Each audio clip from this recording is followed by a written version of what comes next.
Hi, friends. It's Annie Grace from This Naked Mind, and I am answering readers' questions. And today I have a question from Erica. Erica says, when someone stops drinking, their body and mind more or less return to normal, but then they allow themselves to have some alcohol, even if it's a minimal amount, is it normal for hangovers to feel twice as bad? In the couple of times that I cheated, it was way less than what I'm used to drinking, but the way I felt this next morning, it was as if I could have drank 6 bottles of wine. Yes, it is totally normal, and I want to explain why. It's a few reasons, but I remember during my drinking days, one thing that I was super proud of was my tolerance. And so I was really excited about the fact that I could outdrink the coworkers at work, and I wouldn't have a hangover the next day even if I drank more than a bottle of wine. And it was something that I kind of wore as this badge of honor. And when I look back on that now, knowing what I know about what tolerance really is, it is astonishing to me. I can't believe that I was so proud of something that was literally destroying me in such a profound way. So, tolerance, what happens there is your body says, okay, there's something inside that you're putting in, and it assumes you don't have a choice. It doesn't think that you're actually going to put ethanol into your body, something that causes cancer and makes you feel off balance and all this other stuff. So what it does is it tries to combat that. And so it says, okay, I'm going to process this out faster. And the more you put it in your body, the more your body says, okay, I'm getting used to this. I don't think you have a choice. I'm doing everything I can to keep you healthy. So I'm going to start to process alcohol faster than before. And in addition to processing it faster, so it takes you more to feel tipsy, more to feel drunk, it does something else where it really turns down the levels of the effect mentally. So when at first you would drink a glass of wine and feel lightheaded, now you could drink 3 or 4 glasses of wine and not feel that lightheadedness. And that's from drinking repeatedly every single day. Your body assumes you don't have a choice in this, and it assumes you don't want that feeling because it doesn't want it. It wants to maintain homeostasis both in body and mind. And so it starts to really do its work to turn down the effects of alcohol. And one of the scariest ways it does this, and I've talked about this before, but it releases a chemical in your brain called dynorphin. And what dynorphin does, it's a natural sedative. It actually reduces the ability of your brain to feel pleasure. And over time, you drink more dynorphin is released, you drink more dynorphin is released, and you can rob yourself of your natural ability to feel pleasure because the dynorphin doesn't leave as quickly. So the next day, you might feel really kind of anxious or uneasy or down, and you're thinking, oh, well, I just need a drink. Well, yeah, you do just need a drink. Guess why? To counteract the dynorphin that you've unknowingly released into your brain through drinking in the first place. The bad thing about just needing that drink is it will make you feel better very temporarily, but then your brain will again compensate and release more dynorphin.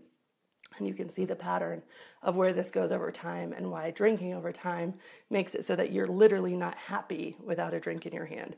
So the fact that I was proud of this, that I was thinking that, oh, my tolerance is such a good thing and I'm so impressed with myself for being able to drink so much, is just unbelievable to me at this point in time. So what happens is you get fewer hangovers. The next morning I'd be able to wake up and go right to work. And I'm like, oh, hanging like with the big boys, being able to just go right back into work. And literally that was just because my body became so efficient at processing out the poison that I was putting into it. So it's totally normal. So if you take 30 days, 60 days off, and then you drink again, you just don't have that tolerance. And that is a beautiful, good thing. That means that your body and mind are healing, that they're coming back to normal, that constant level of dynorphin, which makes you feel just icky, is leaving your system. And it's a really, really good thing. And I'll say one other thing about this, is that we all have our own path in finding peace in our relationship with alcohol. And obviously, if you're watching this video, you or somebody you love probably isn't at peace with their relationship. There's something conflicting there. You both want to drink and don't want to drink at the same time, and you've got some sort of inner conflict around drinking. And finding peace is generally, I know hundreds of people, probably thousands of people who have stopped drinking alcohol. And I've had emails from thousands of people over the last few years. And it is not generally a straight line. And even for me, I would say it wasn't a straight line. I remember about 4 months after I stopped drinking, really starting to wonder, well, is all this really true? Is life really better? I was feeling so good, which is so ironic that that's when you start to wonder, because you're feeling so good about 4 months after, and you're feeling so healthy, but everybody around you is still drinking, and it's such a cultural thing, and everybody's still, holding it up as this very important part of going out and having a good time and date night and all this stuff, that you start to wonder if you're missing out. And so what I did is I took a bit more of a scientific approach, and I actually went and locked myself in a room, me and a video camera or my iPhone, and 2 bottles of wine. And I couldn't drink 2 bottles of wine. I only drank not even one, even though before, 4 months before, I could easily have drank a bottle and a half of 2 bottles of wine over the course of a night. And I just filmed myself getting drunk to see, and reported to myself. I said, okay, how is this feeling? What is this about this that's so great? What would I be missing out on? And just continued through the night to report to myself. And, not only did I discover kind of unilaterally that, no, I'm not missing anything, but I also was so much more hungover the next day. I was miserable the next day, and I had drank probably half of what I normally drink.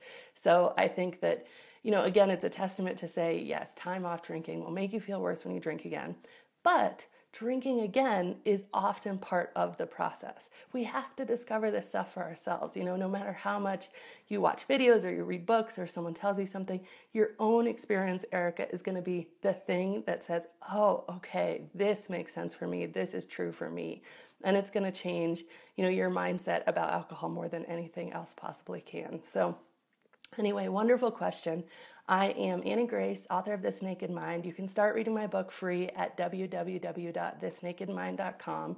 And if you have any questions, I would love to answer them. So just drop me a Facebook message, put it in the comments, or you can email me at hello@thisnakedmind.com. So thanks so much. Have a great day.